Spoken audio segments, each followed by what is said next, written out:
इस वक्त बड़ी खबर पीएम नरेंद्र मोदी पर बनी फिल्म पर सुप्रीम कोर्ट के फैसले को लेकर है। सुप्रीम कोर्ट में अब आपको बता दें कि इस ताल्लुक से समाअत होगी। सुप्रीम कोर्ट पीर को अर्जी पर समाअत करेगा। इससे कबल आपको बता दें कि रिलीज पर रोक लगाने की अर्जी पर सुप्रीम कोर्ट ने सुनवाई करने से इनकार कर दिया था। 12 अप्रैल को यह फिल्म रिलीज हो रही है। कांग्रेस तर्जुमान अमन पवार ने सुप्रीम कोर्ट में अर्जी दाखिल की है।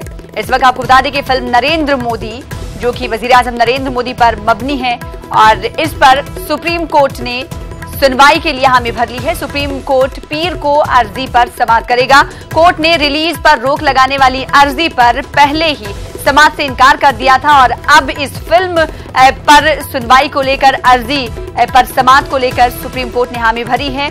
12 अप्रैल को यह फिल्म आपको बताते हुए चली कि रिलीज हो रही है। कांग्रेस तर्जुमान अमन पवार ने सुप्रीम कोर्ट में दाखिल की है अर्जी कि इस फिल्म को लेकर सुनवाई की जाए, जिसके बाद सुप्रीम कोर्ट ने अर्जी पर सुनवाई करने के लिए हामी भरी है और अब सुनवाई सुप्रीम कोर्ट इस फिल्म को लेकर करेगा। जवानों और वाईसीपी कारकुनों के दरमियान हंगामा राई देखी गई। जगन मोहन रेड्डी मिलावरम में इंतखाबी जलसे से खिताब के लिए आए हुए थे। इस दौरान हजारों वाईसीपी कारकुन वहां पर मौजूद थे। जलसागाह की जानिब बढ़ने वाले कारकुनों को रोकने के लिए पुलिस जवानों को लाठी चार्ज करना पड़ा। लाठीचार्ज में वाईएसआरसीपी के 4 कारकुन शदीद तौर पर जख्मी हुए। बरहम वाईसीपी कारकुनों ने भी पुलिस जवानों पर पथराव और जूते फेंके। फिलवक्त हालात काबू में हैं।